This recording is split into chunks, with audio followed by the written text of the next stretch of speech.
Alors, bonjour tout le monde.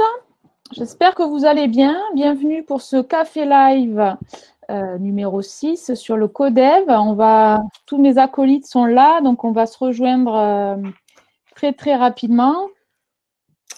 Est-ce que déjà, on va se laisser quelques minutes, hein, comme d'habitude, pour se connecter tranquillement, s'assurer que tout le monde est là.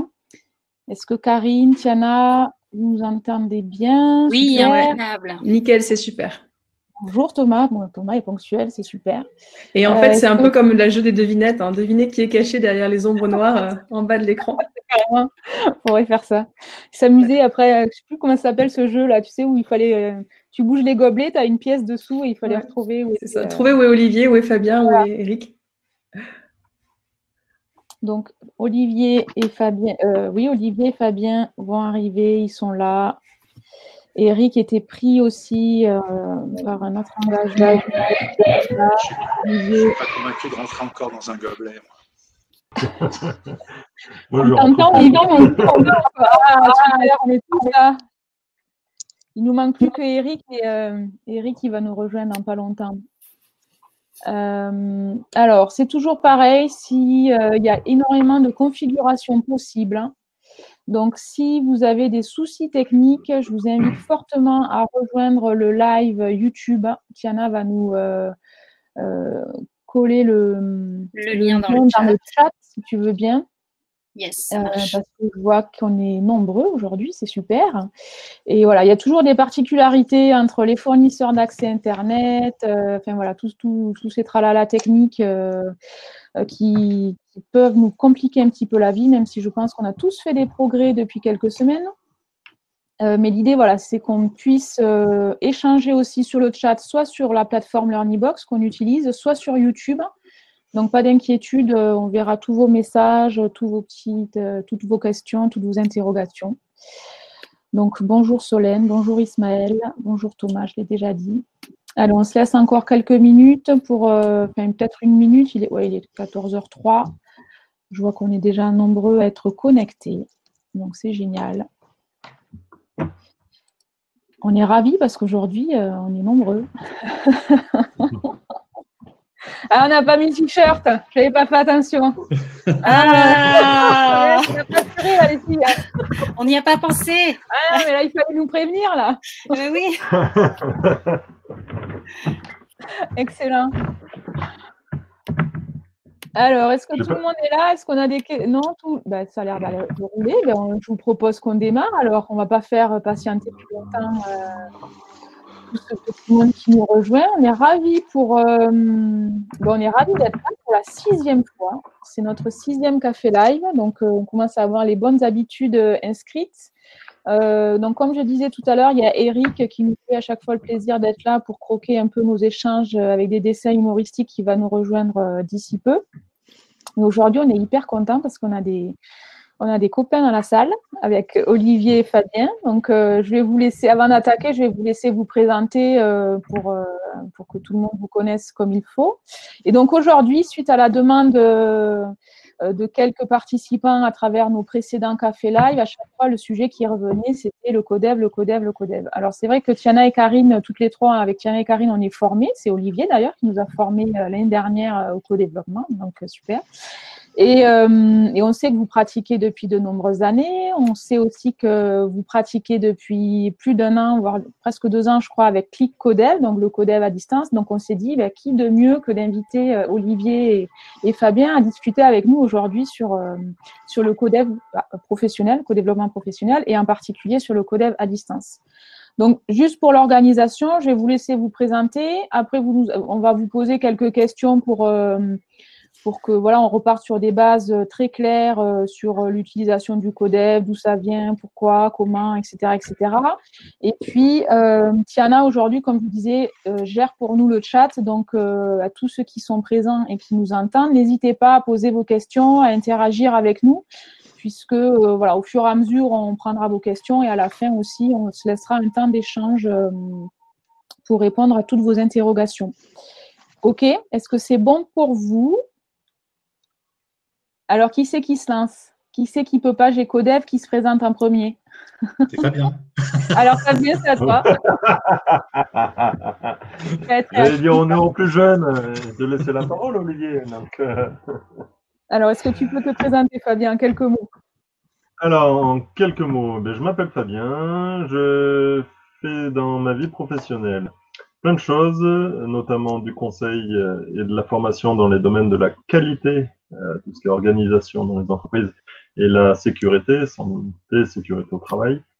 Et j'ai la chance et l'immense privilège de pouvoir faire du co-développement aussi, et donc je suis facilitateur depuis quelques années. Super, merci Fabien. Olivier?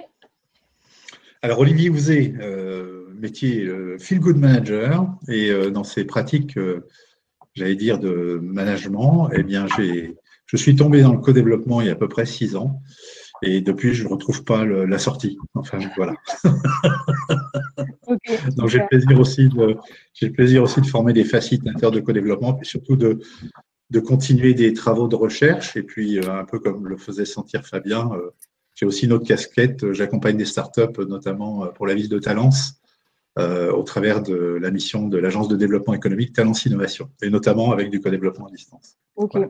Talence qui est en agglomération bordelaise parce que tu sais qu'on a des gens de partout, Olivier. Ah, ben oui, bien sûr. Ça se trouve en France. En France, ouais.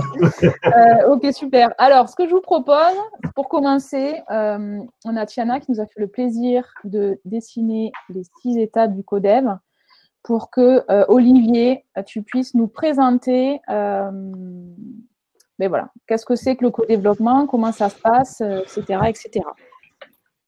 Alors, d'abord, un grand merci à Tiana qui a fait une très, très belle illustration, finalement, de ce que peut être une séance de co-développement. Alors, je vais remettre ça un peu dans le contexte pour dire ce qu'est le co-développement. Le co-développement professionnel, c'est une manière d'apprendre en partant de l'action dans un groupe qui va être constitué entre 4 et 8 participants.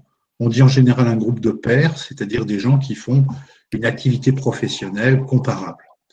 Et donc, dans ce groupe, on va faire en sorte d'avoir comme approche au centre ce qu'on appelle l'action learning, c'est-à-dire apprendre des situations professionnelles concrètes. Et le co-développement professionnel va être en fait une forme d'accompagnement en 6 étapes qui va durer entre 2h et 2h30 au cours d'une séance et qui va permettre en fait à l'ensemble du groupe de travailler au service de l'un de ses membres, mais en même temps, finalement, d'avoir des apprentissages dits doux, des soft skills, et parfois des apprentissages réellement liés au métier. Pourquoi? Parce qu'on va toujours choisir un sujet non seulement qui aide un des membres du groupe, mais aussi qui va faire en sorte d'intéresser l'ensemble des participants de ce groupe. Alors rapidement, les 6 étapes, alors il y en a une préalable.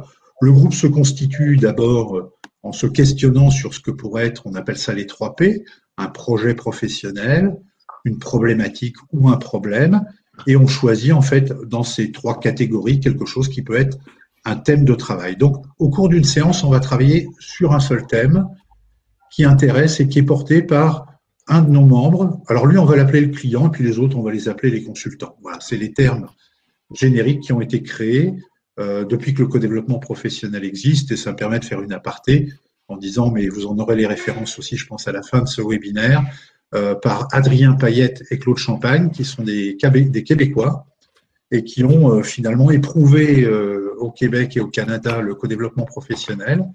Et en France, c'est vrai que dans la continuité, ça fait un carton, ça marche très très bien. Et c'est une très bonne approche qui, je tiens à le rappeler parce qu'on y reviendra un petit peu plus tard, a vraiment une visée pédagogique. C'est-à-dire qu'est-ce qui permet à des professionnels d'apprendre et de continuer à améliorer leur pratique professionnelle. Donc, je reviens au début de la séance. On propose un sujet, enfin, on propose plusieurs sujets, mais on en choisit un.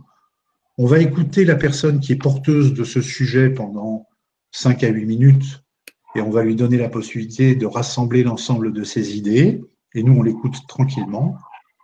Ensuite, on passera par une phase dite de clarification où l'ensemble du groupe va poser des questions pour y voir plus clair. Alors, à quoi servent ces questions? À mieux comprendre la situation, les actions, les perceptions de la personne que l'on est en train d'aider, mais au travers de son sujet, mais ça va nous permettre aussi de nous rendre prêts à l'étape qui est la suivante, qu'on appelle le contrat, c'est-à-dire qu'on accueille, donc je parle de la clarification, ça dure 20, 30, parfois 40 minutes, hein, ça peut être très long. Pourquoi? Parce que tout ce temps d'analyse de situation est utile pour pouvoir bien définir en quoi on peut aider la personne qui est porteuse de son sujet, le fameux ou la fameuse client-cliente. Et donc ce contrat est un temps très particulier puisque c'est là qu'on se dit ensemble finalement, et c'est surtout le client qui porte le contrat, en quoi on peut t'aider, qu'est-ce qui te serait utile, qu'est-ce que tu veux de nous, est-ce que tu veux un retour d'expérience, est-ce que tu veux des idées nouvelles, voilà, que désires-tu? Et le contrat était vraiment un moment très important. Pourquoi? Parce que le groupe a cette co-responsabilité de bien trouver avec finesse. C'est pour ça que les questions précédentes sont utiles. S'il n'y a pas de cachet, finalement, une demande un peu exorbitante de la part de la personne qu'on aide, c'est-à-dire aidez-moi à tout faire encore mieux, encore plus fort, et qui finalement n'apporte pas réellement les réponses utiles pour la personne. Donc des fois, on fait un petit temps de négociation autour du contrat pour s'assurer que à la fois l'ensemble des consultants membres du groupe peuvent aider dans son sujet, et aussi que ça correspond bien à l'écologie du client et de l'ensemble du groupe. On fait en sorte d'être tous d'accord sur ce temps-là. Bon, j'ai passé beaucoup de temps à en parler parce que c'est une étape clé, mais globalement, ça peut durer 5 à 10 minutes, hein, ce n'est pas forcément très très long. Et l'étape qui est la suivante, c'est ce qu'on appelle la consultation, c'est une étape très forte. Pourquoi? Parce que tous ceux qui sont les spécialistes d'intelligence collective voient à ce moment-là tout ce qui est en train d'éclore dans le co-développement, c'est-à-dire la manière dont on produit des idées. Et ces idées sont des idées très diverses. Ce sont des propositions directes, c'est des impressions, c'est des retours d'expérience, c'est des métaphores. Et surtout avec une idée, c'est qu'il n'y a pas une idée qui est plus importante que les autres. Et on s'autorise les uns des autres à donner plein d'idées divergentes et surtout à ne pas chercher à convaincre celui qu'on aide que son idée est la meilleure. Pourquoi? Parce qu'on va lui faire cadeau d'un maximum d'idées. On développe la créativité, la permission, et surtout on lui fait confiance. Et je reviendrai aussi sur le rôle du facilitateur avec Fabien. C'est là aussi que le facilitateur doit être attentif au fait que, justement, on ne cherche pas à faire une sorte de plan d'action déguisé. On donne des idées sans avoir la volonté que le client agisse dans un sens plutôt qu'un autre. Pourquoi? Parce que l'étape qui est la suivante, qu'on appelle la synthèse ou le plan d'action, eh bien, elle nous est livrée à chaud par le client, la personne qu'on a aidée dans son sujet. C'est elle qui nous dit, tiens, à chaud, je retiens ces 2-3 idées, j'en retiens 5, ou tiens, je vois un processus, tiens, je vois une méthodologie. Et puis, dans certains cas, ça peut être propice carrément à un plan d'action qui sera SMART. Vous connaissez l'acronyme, hein, simple, mesurable, tout ça. Mais ce n'est pas toujours le cas. Déjà, prendre du recul sur sa situation, c'est déjà énorme, en but, en tout cas en recherche pour un client. Et c'est là que le co-développement dans son produit est intéressant pour le groupe et qu'il est spécifique. C'est que l'étape qui suit est une étape de régulation et d'apprentissage. Alors, de régulation, pourquoi? Parce qu'un groupe de co-développement va se voir peut-être tous les 1 mois, tous les 1 mois et demi. Donc, on a fait une séance, mais on va en faire une deuxième et une troisième. Et c'est important d'améliorer ses pratiques. C'est important d'améliorer aussi notre perception dans les 3 règles du co-développement qui sont la bienveillance, le parler vrai, et puis la troisième, je vous laisse la dire, parce que vous la connaissez certainement. La confidentialité. La confidentialité. Le temps qu'on s'y remette. Je l'avais en anglais, en fait, je n'arrivais pas le. On était tellement en train de t'écouter qu'on a nous dire de prendre la parole de manière. Parole, Olivier, n'endormez pas. Dis-moi, Olivier. Non, mais en fait, j'ai tout compris. Le mot confidentialité est tellement confidentiel qu'on n'ose même pas le dire. Ah. C'est l'évaluation. On a un petit dessin de Eric. Est-ce que, est-ce que tu peux arrêter le partage d'écran, Solène? J'arrête, ouais. Tout à fait. Bien sûr. J'arrête le partage d'écran pour qu'Eric, s'il pouvait nous faire un 180 degrés et qu'il puisse nous partager peut-être son écran ou pas. Je ne sais pas s'il peut faire ça aujourd'hui, Eric. Ou alors bouger l'image de gauche à droite, qu'on puisse la voir en entier. Joli. Je ne vois pas. Non, moi non plus. Je ne vois pas en entier. Ouais, Eric, si tu nous entends. Je vois le bonhomme, mais je ne vois pas le texte. Quelle est la demande cachée? Qu'est-ce que ça masque? Ah, d'accord, évidemment. Oui, super, ah, bravo, bravo. Super. Bravo, parce que ça veut dire que c'est aussi ça. Pardon? Non, je dis, ça marche pas. Il y a des jours avec et des jours sans. Merci Eric. À bientôt. Alors je termine peut-être avec un petit mot, merci Eric beaucoup, sur la 6e phase parce qu'elle est vraiment importante. Il n'y a pas de co-développement. Juste, il n'y a pas de séance de Olivier, tu peux redire les trois grandes règles, s'il te plaît. Je pense que vu qu'on a bafouillé dessus, elles n'ont pas été forcément trop regroupées. Voilà.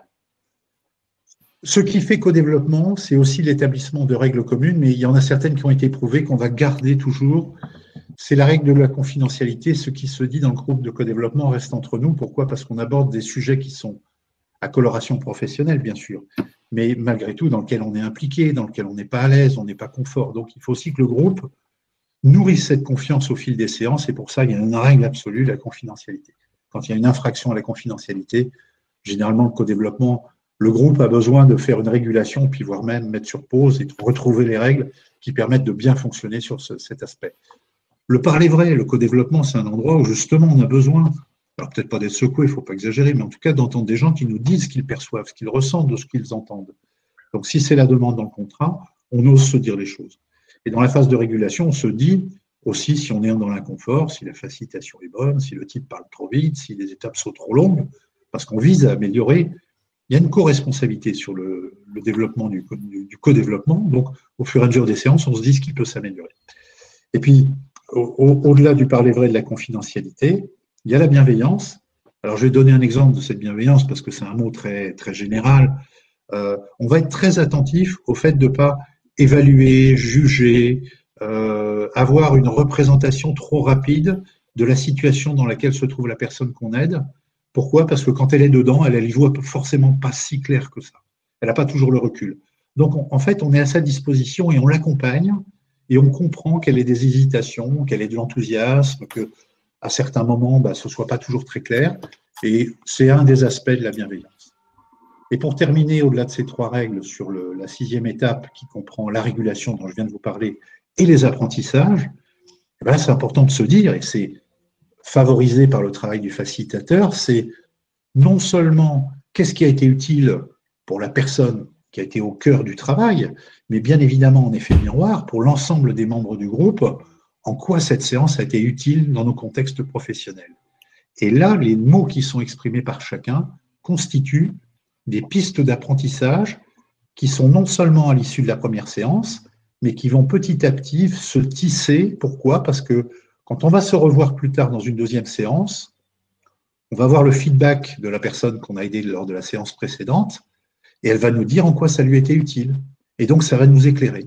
Donc, on va passer quelques minutes à parler de qu'est-ce que ça a donné sur le terrain. C'est pour ça que le co-développement a toujours les pieds ancrés dans le terrain et que c'est une partie d'Action Learning dans un dispositif global de pédagogie de groupe. Ok.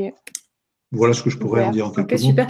Moi, j'avais une question justement là-dessus. Peut-être que vous pouvez nous répondre, peut-être Fabien, pour alterner les prises de parole. Olivier, tu nous as parlé des bénéfices en termes d'apprentissage, qu'effectivement, on gagnait de l'intelligence collective, des idées, etc. Mais Fabien, lors de la préparation, tu nous as parlé d'autres types de bénéfices pour un groupe de co-développement. Est-ce que tu peux nous en dire un peu plus? Bien sûr.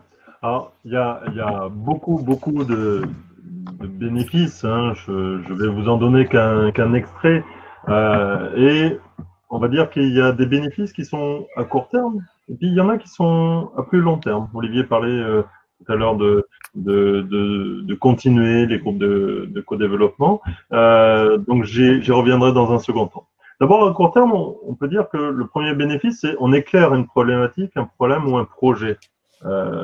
Souvent, on est un peu coincé, on est dans notre bulle, on ne sait pas vers qui se tourner, et donc c'est bien de ne pas se sentir perdu, de ne plus se sentir perdu après une séance de co-dev. Voilà.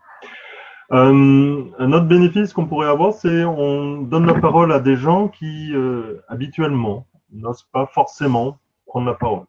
Dans une équipe, vous l'avez peut-être déjà vécu, il y a un peu introvertis qui n'osent pas parler, alors qu'elles ont plein de choses intéressantes à dire.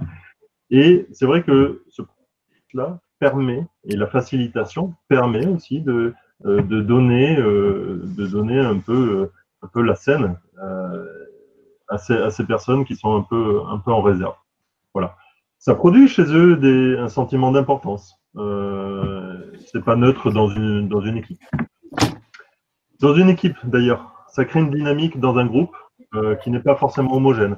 Il y a des points de vue qui sont différents, des égos qui sont différents, des expériences qui sont différentes. Et bien, tout ceci, on arrive à les mettre en marche ensemble, en gommant un peu ces différences d'ego, mais en gardant ces spécificités, cette divergence, ce que Olivier disait, qui est tellement, tellement importante. Voilà. Et puis, il y en a plein d'autres.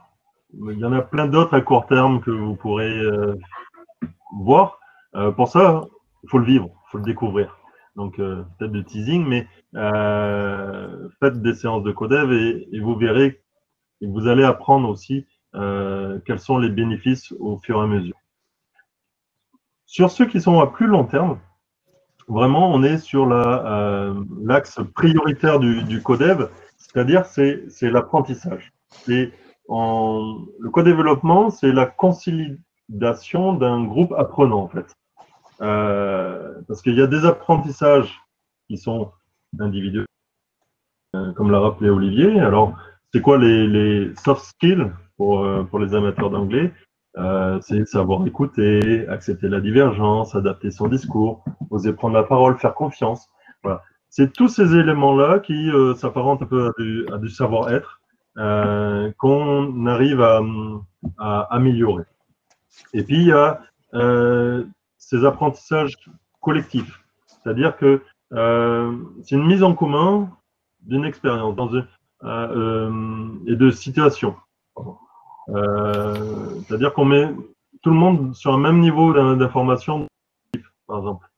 Ah, on n'avait pas compris ton contexte, il était comme ça parce qu'on n'avait pas toutes les cartes en main. Donc, c'est vraiment voilà, un ressenti collectif. Et puis, il y a beaucoup de relations interpersonnelles, c'est-à-dire comment communiquer avec les autres tout en respectant la personne. On peut ne pas être d'accord avec les idées, mais on apprend à respecter la personne. Voilà. Voilà tout ce que je veux dire sur les bénéfices, sur les points saillants. Je ne sais pas, Olivier, si tu vois d'autres choses qui peuvent être primordiales que j'aurais oubliées. Moi, j'ai envie de partager avec vous quelque chose qu'on m'a dit et qui était super chouette. C'est que effectivement, le co-développement en groupe comme ça génère effectivement beaucoup de confiance parce qu'on s'entraide, on a des solutions, ça crée des liens qu'on n'aurait jamais fait tout seul, évidemment. Ça, c'est vraiment au sein du groupe qui fait du co-développement. Mais ce que ça génère ensuite, une fois que c'est passé, qu'on a vu plein de choses, etc., c'est que quand on arrive au boulot et qu'on se rend compte qu'on est dans une entreprise où on est peut-être 100 ou 200 personnes, et là, on se dit, on arrive dans un endroit où il y a quand même un potentiel d'entraide et ensuite de communication qui fait qu'on est dans un autre état d'esprit, une fois qu'on est sorti du co-développement. Et ça, je trouvais ça super chouette. Oui, je suis entièrement d'accord. Et du coup, est-ce que tous les propos que tu as dit, on a bien compris les bénéfices que tu as évoqués, Fabien, est-ce que c'est possible? Alors, je sais, on a dit c'est confidentialité, etc., mais est-ce qu'on peut essayer de l'illustrer d'exemples concrets de situations ou de problématiques que ça peut aider, en fait, à résoudre? Alors, pardon, ça a coupé, je ne t'ai pas entendu. Je disais, est-ce que par rapport aux bénéfices que tu as évoqués, est-ce qu'on peut l'illustrer, même si on entend bien qu'il y a de la confidentialité derrière, hein, mais est-ce qu'on peut l'illustrer d'exemples concrets? Je n'ai toujours pas entendu. Est-ce qu'on peut l'illustrer par des exemples? C'est ça?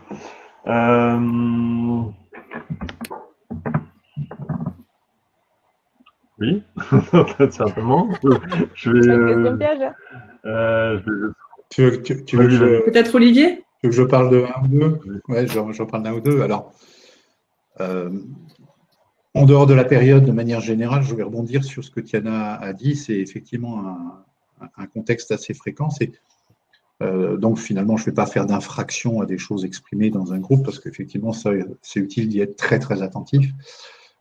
Il arrive assez régulièrement que les personnes donc, ils viennent avec un sujet et quand elles nous en parlent, finalement, on lui pose des questions et que, alors que nos questions n'ont pas l'intention finalement de lui apporter des réponses, des solutions, on voit qu'il y a des cheminements de pensée qui se font et que la personne se rend compte que quand on lui demande finalement est-ce qu'elle a investigué des choses dans son environnement, on se rend compte que les personnes, et je parle notamment des managers, se mettent souvent en situation d'être seules dans la réflexion et la décision.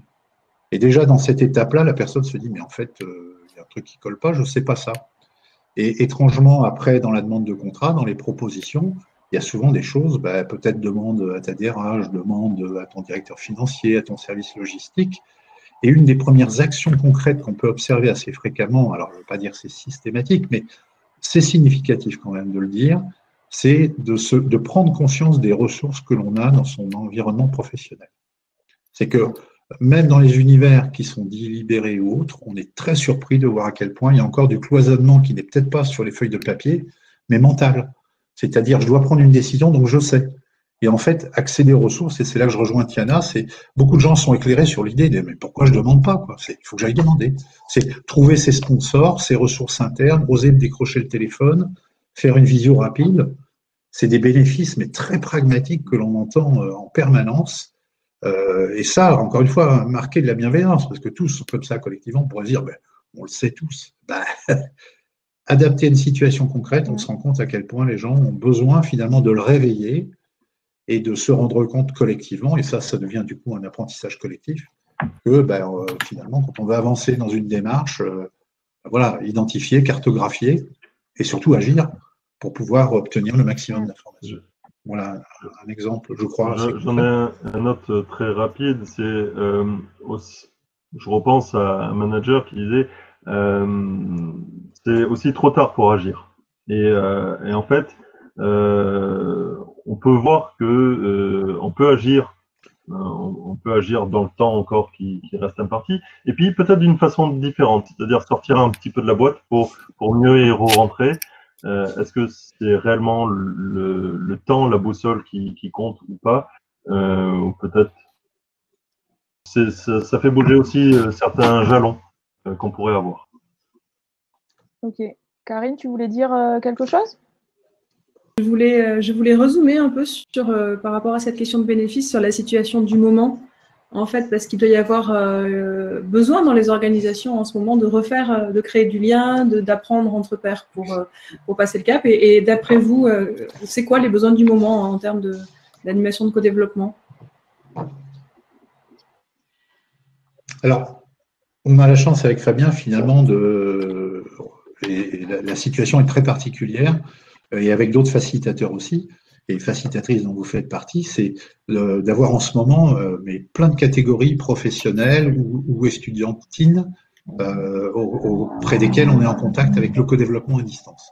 Donc, je vais m'exprimer peut-être avec quelques items qui sont formulés par des managers, des responsables formation, des directeurs des ressources humaines, et puis en chevauchement sur les managers peut-être et sur des étudiants ou des entrepreneurs. Fabien peut-être donnera des éléments spécifiques.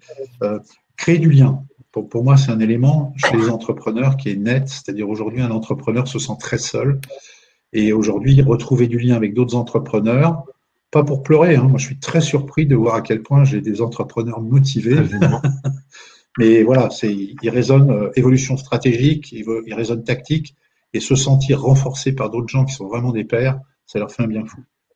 Un truc spécifique du moment, plus on est haut dans la pyramide, s'il y en a encore, j'en ai vu il y a quelques temps en Égypte, on a du temps pour réfléchir. Là, on a 3 heures, on peut prendre du temps pour réfléchir. D'habitude, on est obligé de zapper comme c'est pas permis. Là, on se fait une bonne séance de 2 heures, 2 heures et demie, et là, on approfondit un sujet. Alors que d'habitude, il faut traiter du action-réaction, problème-solution. Et là, pof, on pose un sujet et on l'explore. C'est pas fréquent. Et ça, le fait du télétravail et le fait d'avoir, je ne sais pas si c'est une charge mentale, mais en tout cas, une organisation du temps différent, ça se sent très, très fort. Alors, inévitablement, ça, vous devez le savoir, on partage tous des incertitudes sur la santé, sur le déconfinement, sur l'économie. Et le co-développement amène les gens à travailler pas sur des impressions, mais plutôt sur des situations. C'est-à-dire, pas forcément qu'est-ce qu'on va faire, parce que la marge de manœuvre, parfois, elle est trop faible. Mais par contre, c'est on fait quoi avec cette situation? Ou alors on réfléchit comment avec cette situation. Donc parfois, les choix de décision, ils sont reportés même à la fin de l'année, voire même courant 2021, mais déjà commencer à s'habituer à une flexibilité mentale, intégrer les problématiques nouvelles. Et bien, mine de rien, le co-développement, en ce moment, sert à ça. Et on pourrait se dire, ben, c'est pas utile puisque les gens ne peuvent pas agir. Ben, bizarrement, c'est pas que l'action, c'est la préparation de l'action et aussi la mobilité mentale, finalement, à envisager des alternatives en fonction de ce qui va arriver vraiment.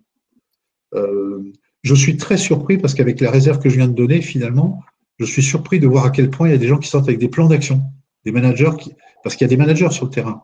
C'est-à-dire qu'on pense aux gens confinés, il y a des gens au chômage partiel, mais il y a des managers, vous le savez, sur plein d'activités qui sont encore en action. Alors eux, ils sont vraiment sur le pont, ils bossent, et eux, clairement, ils agissent. Et une de leurs réflexions, c'est vraiment de travailler sur comment récompenser ceux qui bossent en ce moment, mais aussi comment créer du lien avec les gens qui étaient en chômage partiel et puis ceux qui ont bossé, de manière à ce qu'à un moment, l'organisation rassemble l'ensemble des ressources avec un but commun.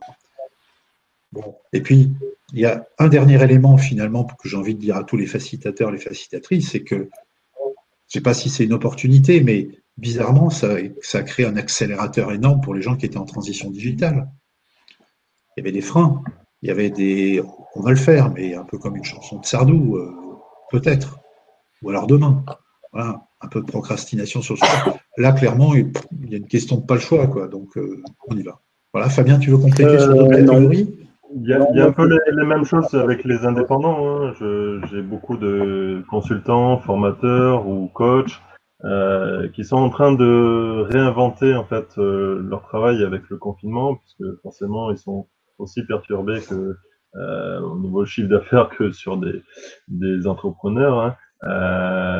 Mais donc ils savent pas où ils vont, ils sont carrément en dehors de leur zone de confort. Et c'est vrai que moi je l'ai vu, hein, le Codev a eu un effet catalyseur, c'est-à-dire à enlever ses peurs et les gens se sont lancés et ça a même créé des vocations même pour ceux qui n'étaient pas clients. Ils se sont dit, ben moi aussi, allez, je me lance, je me mets en mouvement et donc j'avance parce que ça me fait du bien et je peux pas rester comme ça. Donc il y a pour toutes les catégories, je dirais, il y a ça. Et j'en ai testé aussi avec des étudiants, ils sont dans le même schéma. Ils veulent apprendre. Ok. Voilà, la question que j'ai envie de vous poser, c'est par rapport à... ça y est, Eric, ça marche. Il faut persévérer, super. Confinement.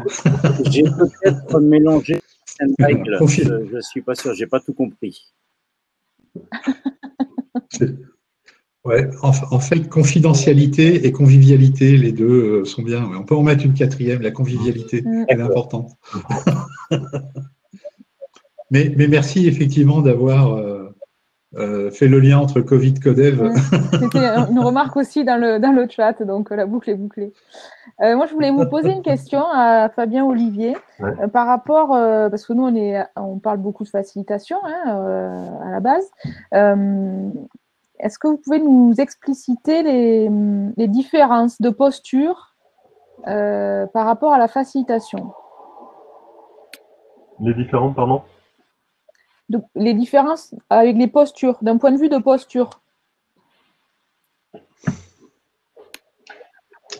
Alors, études comparatives. Fabien, tu veux peut-être en parler? Ok. Bon, d'abord, je veux ramener les choses à l'idée de posture, on voit aussi à soi-même, c'est-à-dire un coach va avoir une capacité, un facilitateur avoir des capacités, un animateur, un pédagogue. Ce qui est particulier dans la facilitation de co-développement, c'est qu'il y a un petit peu tous ces ingrédients qui sont importants, c'est-à-dire qu'il faut être facilitateur, dans le sens où on accompagne, on est responsable finalement du cahier des charges, on accompagne un processus et on intervient assez peu dedans, on donne les outils, on met en ressource les gens pour aboutir effectivement à un résultat attendu par un collectif. J'espère que je ne me trompe pas dans la définition. Mais si j'ai compris ça, de la facilitation en général, avec des très bons bouquins dessus. Et puis, j'en pratique un peu avec différents outils. Le co-développement a peut-être, dans les ingrédients, des fois, dans les situations, peut-être des accents plus forts. Alors, il y en a un très, très fort, c'est la pédagogie. C'est-à-dire que la pédagogie, ça reste le but. C'est-à-dire qu'on fait une sorte d'animation, on fait une facilitation, mais ça correspond quand même à un but qui est pédagogique. L'essence même du co-développement, c'est apprendre à apprendre, apprendre des situations des autres, améliorer ses pratiques professionnelles. Donc, quelque part, ce réflexe d'accompagnement qu'on va retrouver dans la facilitation, tel que je l'ai imaginé de façon générale, de temps en temps, elle est plus pointue sur une forme d'exigence, de se dire « Attention, c'est moi qui vais quand même choisir le sujet, parce que c'est moi qui suis quand même garant de ce qui peut être utile dans l'apprentissage du groupe. Je vais aider le client, donc je suis facilitateur pour le contrat, mais en même temps, je vais aider le groupe à poser des questions. Donc, je vais l'aider à apprendre à poser des questions. Si je lui dis les questions qu'il faut poser en lui envoyant une liste, je lui fournis des outils pour arriver à un résultat, mais je ne lui permets pas d'apprendre. Donc, je respecte en fait les principes du co-développement. Tout est matériaux dans ma tête de facilitateur pour être source d'apprentissage. Donc, j'apprends au groupe en phase d'apprentissage, la phase 6, finalement, à se servir de tous les matériaux. Et ce qui est extraordinaire, c'est qu'au fur et à mesure, bien sûr, des séances, la place de facilitateur devient plus forte. Pourquoi? Parce que le travail de pédagogie a été de mettre en autonomie les membres du groupe. Et donc, plus il est en capacité de faire l'analyse, la synthèse, d'améliorer sa pratique, plus il a cette aisance à nommer en quoi ça lui est utile. Donc, on fait le job. On s'assure toujours quand même de préserver le cadre pédagogique de manière à ce qu'on ne fasse pas de la conversation Covid, de manière à ce qu'on se dise pas mon patron il m'embête, ou alors j'habite seul avec maman dans un très vieil appartement. Enfin, voilà. Donc on est dans cette idée il y a une dynamique avec des exigences sur l'animation. Et puis, ce qui est très important, c'est, je trouve, dans le processus, et là je pense qu'il y a une qualité d'animation, ou un élément de la posture d'animation plutôt, c'est savoir aussi, mais c'est peut-être aussi lié à la pédagogie, c'est savoir laisser les choses maturer. Ne pas vouloir à la place de l'autre, pas prendre le pouvoir en disant c'est ça qu'il faut que tu apprennes. C'est véritablement accepter aussi que la pédagogie se fait aussi entre les séances et que tous les matériaux qui vont revenir du terrain, il faut s'en servir, mais c'est les gens qui l'amènent, c'est pas le facilitateur. Donc finalement, il faut se freiner à vouloir donner des bonnes réponses en communication non violente, en commerce, en management, et en fait, le faire naître par le groupe. Bon, si on a quelques ressources et qu'on sent que c'est utile, on appartient aussi au groupe. Et je pense que peut-être une des particularités, alors je ne sais pas si c'est un élément distinctif de l'animation dans la facilitation, mais des fois l'animation dans la facilitation, elle est, pour donner un rythme, elle peut être très incarnée. C'est-à-dire que finalement, je suis un animateur, quoi. On voit mon sourire, on sent ma force de voix, etc. Il peut arriver dans la facilitation que cet élément-là, on le mette vraiment en retrait. On va trouver le rythme, et parfois dans ce rythme, on n'est pas le patron, on est membre du groupe, nous aussi on cherche à s'améliorer, il faut qu'on soit accessible. Donc le groupe de Codev, ce n'est pas un truc pyramidal avec un chef, c'est vraiment un truc dans lequel on se fait aussi accepter comme étant le régulateur, le modérateur, le pédagogue et l'animateur, mais effectivement en étant membre du groupe et pas quelqu'un d'externe. Bon, c'est ce qui me vient comme élément. Je ne sais pas si ça distingue, mais c'est parfois il y a des éléments saillants dans une séance. C'est un peu ces composants. Très bien. Merci beaucoup. J'espère que vous êtes prêts parce qu'il y a beaucoup de questions. Il y a pas mal de questions. Eh bien, je vous souhaite une belle après-midi. Voilà. Est-ce qu'on peut en prendre une peut-être avant de parler du Codev à distance? Merci. Oui, c'est ça exactement. Ouais, Karine, tu m'enlèves, on a les mêmes pensées, c'est les grands esprits, j'adore. Eh bien, par exemple, Sarah nous demande des exemples précis de sujets. On a déjà fait un peu tout à l'heure. Pardon. Alors, du coup, on va en prendre une autre. Il y avait comment on choisit le thème. Je peux répondre. Je peux répondre sur 3 sujets fréquents, qui reviennent, des sujets concrets. C'est bien évidemment des problématiques relationnelles, des difficultés relationnelles, verticaux, les collaborateurs, le chef, horizontaux, ses collègues. Ça, c'est un sujet fréquent, j'y arrive pas. Voilà. un sujet stratégique. J'ai une belle idée, je ne sais pas comment je peux la mettre en œuvre, je ne sais pas si c'est le bon moment. Ça, c'est très fréquent. Et puis, un autre sujet qui est, après, ça dépend des populations, mais si je raisonne en ce moment, par exemple, pour des entrepreneurs, un des sujets, c'est ce que je faisais maintenant est inopérant, il faut que je me diversifie. Aidez-moi à trouver des idées pour me diversifier. Donc, ça peut ressembler à du benchmarking, mais une séance de créativité, mais en fait, non, c'est un élément qui sert à tout le monde, parce que si je suis avec un groupe d'entrepreneurs, on y fait des apprentissages très, très opérationnels. Voilà des exemples que je voulais donner. J'ai une recette, moi, si ça vous intéresse. Ah bah ouais, toujours. Forcément. Super. Les recettes, tu sais, ça nous plaît. Alors, de la facilitation, de l'accompagnement du processus, de la pédagogie, apprendre à apprendre à apprendre, animer, laisser et mijoter. Il en manque un. Parce qu'on est dans la bienveillance. Ah, c'est chouette. Ouais. Formidable. J'adore, c'est superbe, vraiment, c'est très chouette. Ça me plaît beaucoup. Alors je continue. Bien sûr. On aime la cuisine. On avait une question de Clara. Tiana, tu l'as vue? Ouais. Non, celle-là, je ne l'ai pas vue. Alors, je l'ai pas notée. Il nous dit comment on choisit le thème? En amont par email ou par vote ensemble? Ah, ensuite, ni l'un ni l'autre. C'est ça. On a une super méthode, ça s'appelle Plouf-Plouf. Shifumi. Voilà. C'est reconnu depuis longtemps. Voilà. Non, on cherche, comme disait Olivier tout à l'heure, on cherche aussi qu'est-ce qui pourrait nourrir le plus le groupe, pas forcément que le client ou que le facilitateur, mais qu'est-ce qui pourrait être source d'apprentissage pour le groupe. Et puis on a ces précautions, comme l'a rappelé tout à l'heure Olivier, sur certains sujets qui pourraient être des sujets pièges, des sujets aussi dangereux pour la personne, parce que c'est très proche du côté psy, du côté affect, et donc on n'est pas là pour prendre en charge, hein, et donc notre rôle de facilitateur, c'est de vérifier, que ça sera confortable pour tout le monde et ça sera vraiment source d'apprentissage.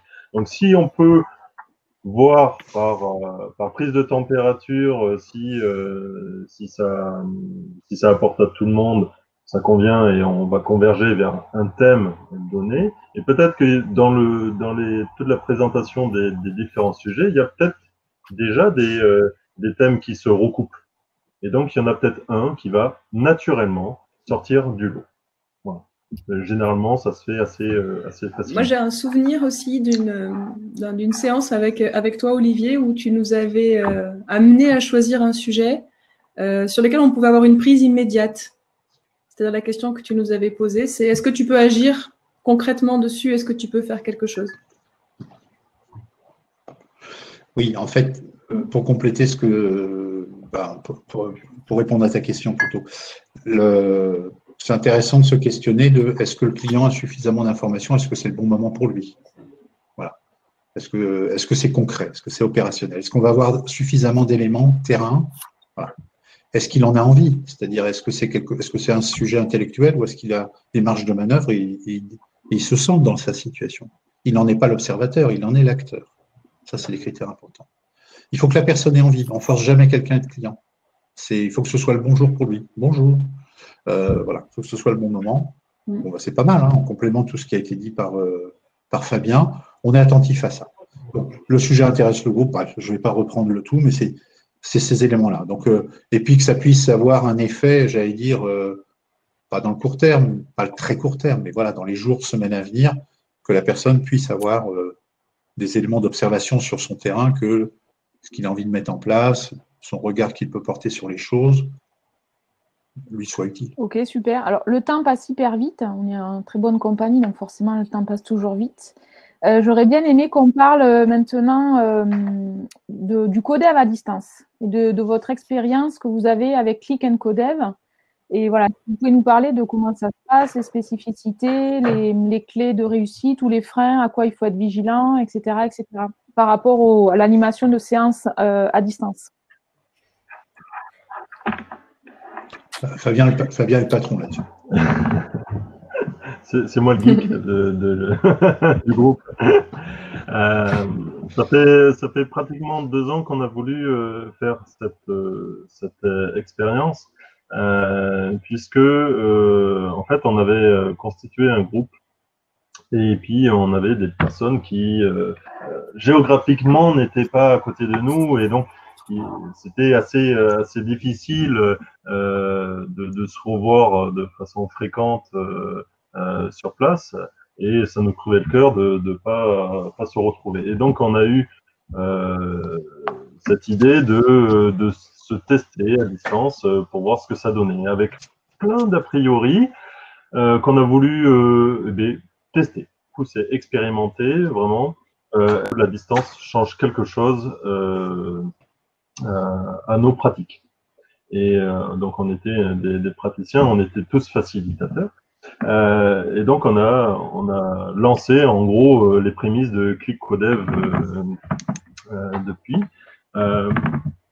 Là-dessus, on a dû faire attention à avoir, je dirais les points clés qu'on pourrait retenir là-dessus. C'est faut faire attention tout d'abord à bien communiquer, à bien planifier, à bien prévoir, parce que c'est de la gestion d'équipe. On a tous des plannings qui sont assez mouvants pour la plupart du temps. Je ne sais pas si ça peut rappeler des choses à certaines personnes ici.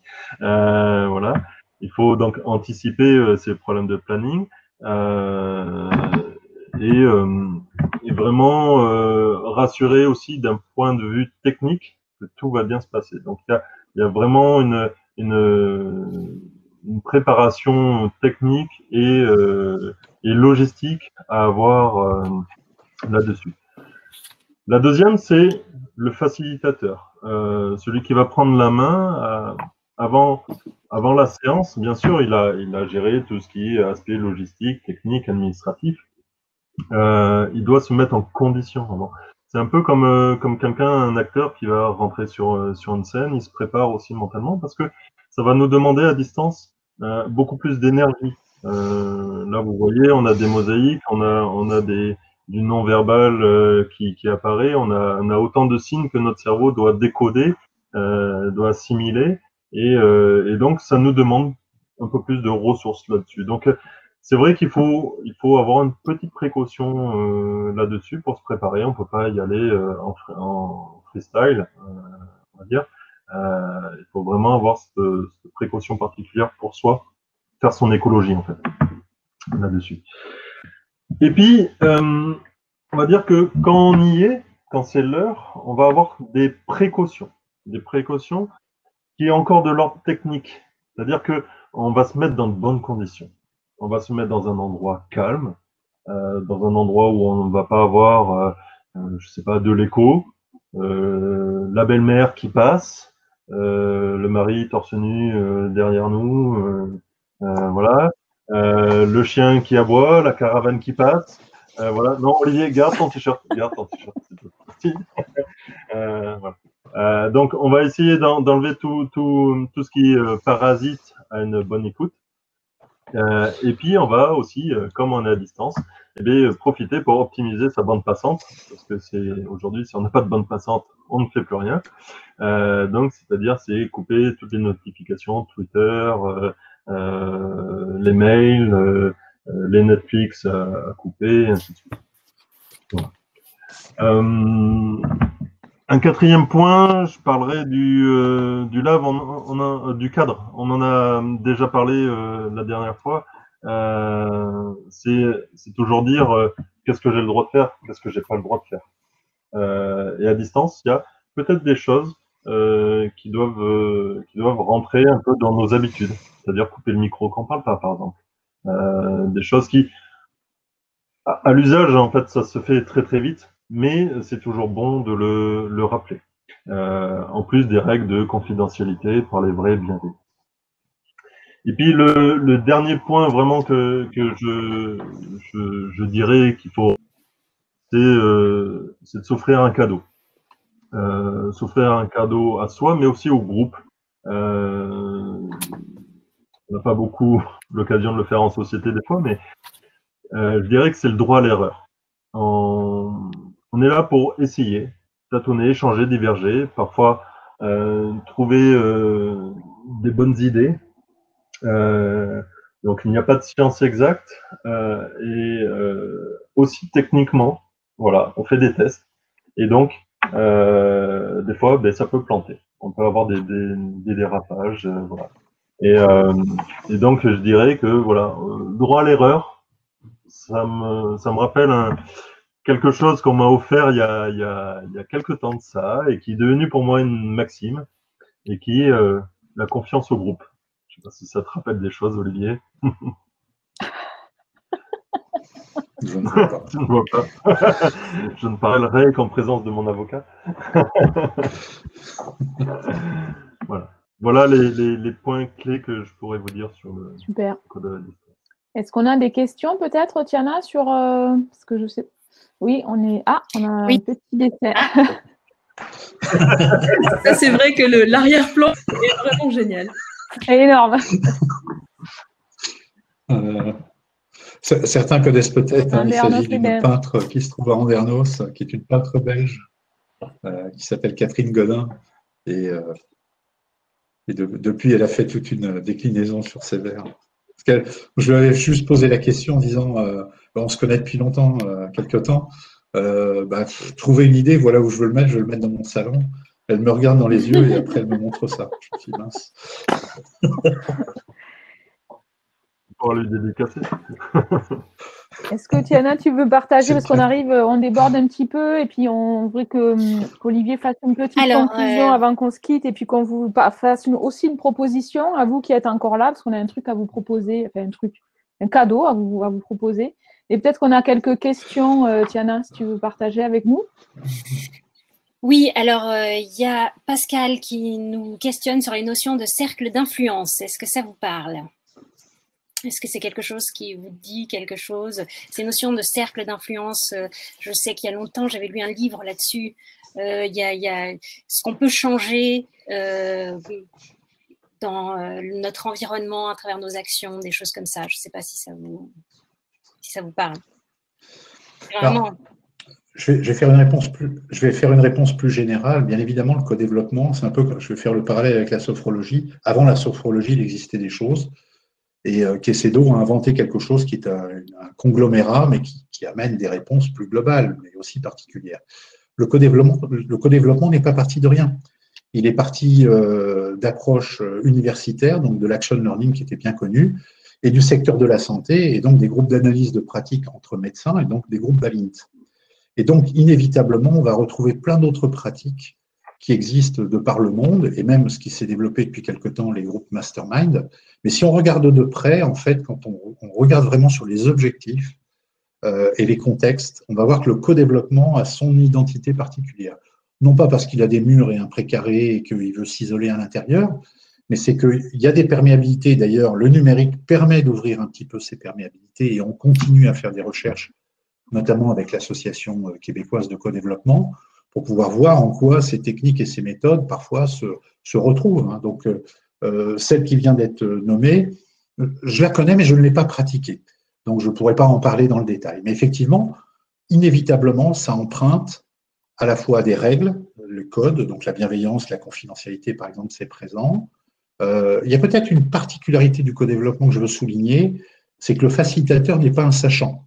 Et parfois, sur certaines autres approches, il y a une compétence spécifique de coach, il y a une compétence spécifique de psychiatre, une compétence spécifique de psychothérapeute. Et vraiment, on reste dans une posture, moi je ne vais pas l'appeler humble, mais qui est particulière, qui est de se dire, je ne sais pas. Et je ne sais pas, et donc je suis là pour piloter, donc je reste un facilitateur, et je n'apporte pas de réponse qui me semble être effectivement la bonne réponse. Je suis là au service de la pédagogie que le groupe va nourrir en trouvant les situations. C'est lui qui amène les situations. Voilà. Merci. Ce que je pourrais dire, sans rentrer dans le détail. Merci. Et alors, deux questions. En intelligence collective, Marie-Laure nous demande comment évaluer la progression d'un groupe. Est-ce que c'est possible? Est-ce que vous l'évaluez? Est-ce que vous dites quelque chose là-dessus? Et en même temps, ce qui intéresserait Charlotte, c'est de savoir si là, tout de suite, vous avez des retours des participants à vos codev à distance. Tu as envie de répondre à une des deux questions Comme tu veux. T'en prends une, j'en prends une? D'accord. Tu prends les deux Il y en premières. a deux derrière après. T'en prépares deux, Olivier. Allez, sur l'évaluation, je vais prendre la première, comme ça je te laisse le mot de la fin. Sur l'évaluation d'une séance, oui, on essaye de prendre la température, savoir comment, en plus des apprentissages, hein, donc de la 6e étape, hein, sur l'apprentissage, comme on a dit, on essaye de voir un peu sur l'aspect de la séance, c'est-à-dire de la formation, comme on ferait sur une formation, on va dire, classique, une évaluation à chaud, c'est-à-dire le ressenti, voilà, qu'est-ce qui a surpris, qu'est-ce qui a plu, qu'est-ce qui a moins plu, voilà, qu'est-ce qui a manqué, est-ce qu'ils ont une envie de continuer, de refaire. Donc voilà, sur différentes thématiques, on peut poser des questions et alors, sous forme de questionnaire ou ça se fait de façon un peu plus informelle. Donc voilà, on évalue effectivement pour nous, pour voir mais s'améliorer aussi dans nos pratiques. Ok. Le retour des participants à des séances à distance. Oui. Et... Ah oui, oui, oui. Il y a un retour énorme, c'est le lien très fort, le lien.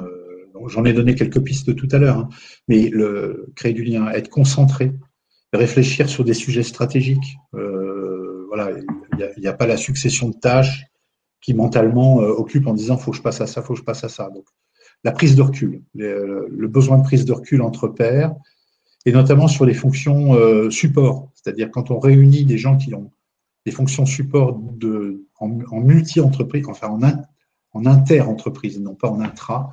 L'inter-entreprise, en ce moment, apporte une très, très belle réponse avec le co-développement, le travail entre pairs. Voilà. Et puis, pour compléter, effectivement, et ça fait le lien, j'allais dire, avec le sujet des apprentissages, c'est que en ce moment, les séances sont sur des échéances plus courtes les unes par rapport aux autres. Avant, on donne 1 mois et demi, mais comme là, il n'y a pas le problème du transport, bizarrement, les gens redemandent à se recontacter. Donc, j'ai des pressions sur l'agenda, par exemple, à 15 jours. On veut refaire une séance dans 15 jours, 3 semaines. Et pourtant, des gens qui ont des fonctions, on se dit, ils ont un agenda, mais enfin, en ce moment, il est un peu différent.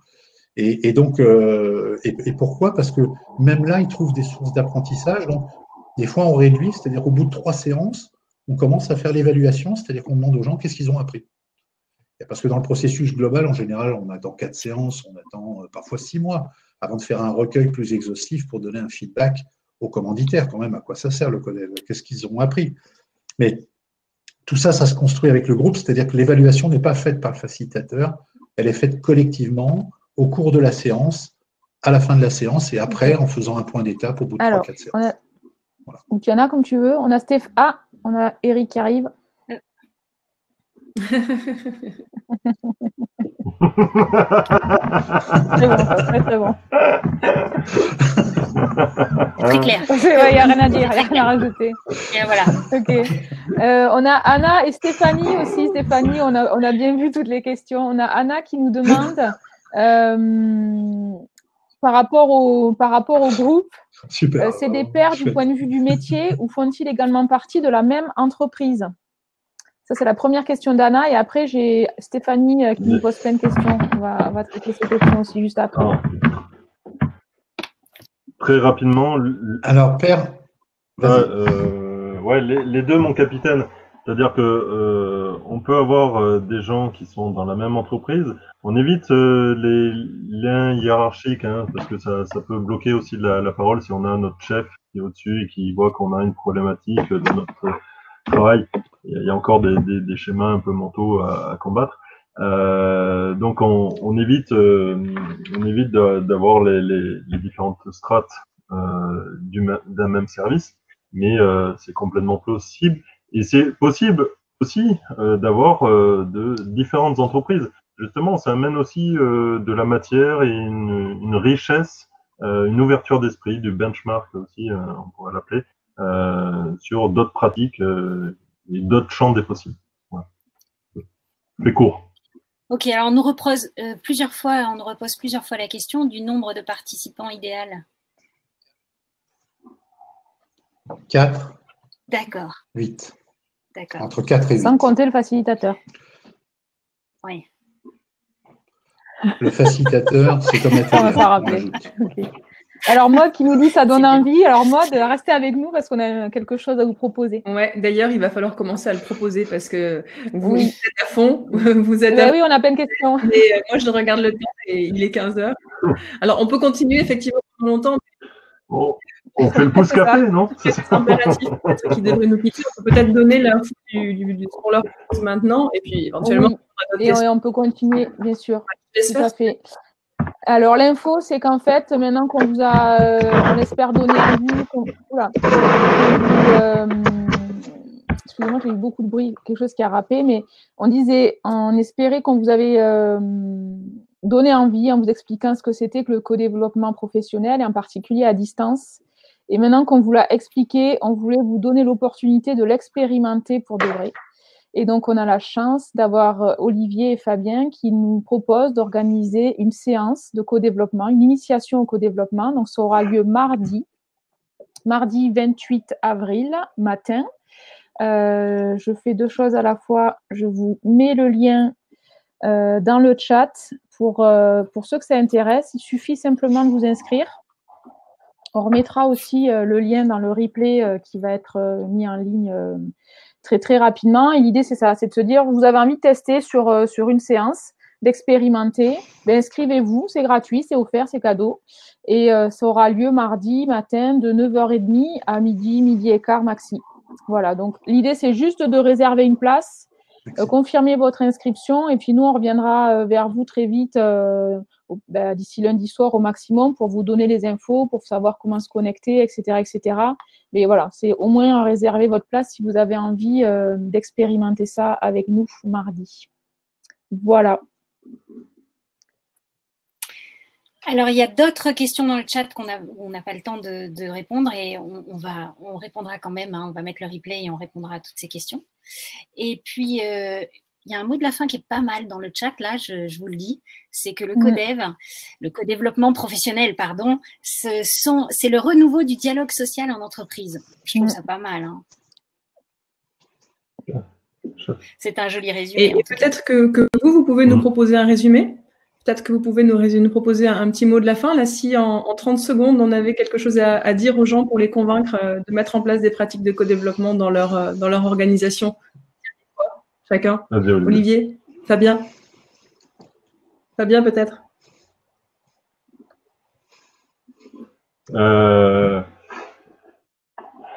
Pour moi, le codev, ça a été une drogue tellement ça m'a nourri intellectuellement. Ouais, mais c'est une drogue douce, mais à la fois dure aussi parce que j'arrive pas à m'en détacher. Voilà. Donc c'est chouette. C'est ça qu'Éric est en train de faire à partir de ça. Oui, c'est ça. Il va se venger, il ne voulait pas de la part. Voilà la drogue dure de Fabien. Il risque de faire un nouveau jeu de mots du type du cannabis. Alors peut-être quelques secondes aussi pour rebondir, mais pas dans l'esprit de synthèse, mais sur peut-être la proposition faite par l'un d'entre vous là dans le chat qu'a relayé Tiana. Oui, c'est un élément du dialogue social. Oui, c'est une manière de poser en vrai le fait de s'écouter, de prêter attention aux autres, mais aussi de se respecter. Je suis assez surpris parce que c'est important que le facilitateur ne prononce pas ces mots-là en vrai dans la relation avec le groupe, mais qu'est-ce qui ressort comme altruisme? Qu'est-ce qui ressort comme empathie? Qu'est-ce qui ressort comme évolution de la communication non violente? Tout ce qu'on trouve qui est super avec des acronymes, des bouquins, on le voit à l'œuvre. Et véritablement, ça donne envie aux gens de s'aimer. Quand je dis de s'aimer, c'est de s'aimer soi, d'accepter ses erreurs, de comprendre que les autres ne sont pas des ennemis en compétition. Bien sûr qu'il y a des zones de compétition dans le monde du travail. Et là, on a des temps, on a des espaces qui nous permettent de reconquérir des espaces dans lesquels on avait construit des a priori, construit des barrières de protection. Et c'est vrai que vous connaissez peut-être les fenêtres de Johari. C'est un extraordinaire contributeur à la pratique des fenêtres de Johari, c'est-à-dire oser parler de soi, oser accepter que les autres soient des ressources, apprendre à offrir et énormément, je sais que j'ai dépassé les secondes, mais retenez cela, c'est apprendre à recevoir. Merci. Merci beaucoup. Je pense qu'on va être obligé de se quitter là pour aujourd'hui, mais en tout cas, c'était ravi de vous avoir, avec nous, j'allais dire, pour partager cette heure ensemble. Donc, comme je disais, la semaine prochaine, on fait pas de café, ça je l'ai pas encore dit, mais vu que c'est le 1er mai, vendredi prochain, on a décidé qu'on allait respecter la journée du travail, donc on fera pas de café live, on reviendra la semaine prochaine. Et puis du coup, vu qu'on a toujours envie de garder ce lien, on s'est dit, bon, on fait pas de café live, mais on fait une séance de codev. Donc ça, c'est mardi matin. Voilà, donc j'ai posté le lien sur les 2 chats, donc n'hésitez pas à réserver votre place. Un grand merci, Fabien, Olivier, Eric, merci beaucoup d'avoir partagé ce moment avec nous. Ah, on a un dernier dessin peut-être. Il faudrait greffer une 3e. Cool. Ouais, c'est clair. Super. Karine, tu voulais rajouter quelque chose? Oui, je voulais demander à ceux qui sont là et puis qu'on réfléchisse au sujet qu'on pourrait aborder sur les prochains cafés live, donc dans 15 jours, sachant qu'on peut reparler aussi quelquefois du codev sur des points peut-être précis, on peut aborder d'autres choses. On a dans nos cartons des données des idées sur la RSE, notamment sur plein de sujets. Mais voilà, n'hésitez pas à écrire dans les chats sur YouTube ou sur Learnybox les sujets que vous aimeriez soit voir approfondir par rapport au codev, parce qu'on peut y aller, soit des sujets différents pour nous nourrir en idées, en fait, parce qu'on en a beaucoup, mais ça peut toujours faire du bien d'en avoir encore plus. Voilà. Super. Et juste pour répondre à Stéphane qui est hyper déçu parce que il n'est pas dispo mardi matin, si vous êtes plein à être déçu de ne pas être dispo, on essaiera de trouver une solution. Voilà.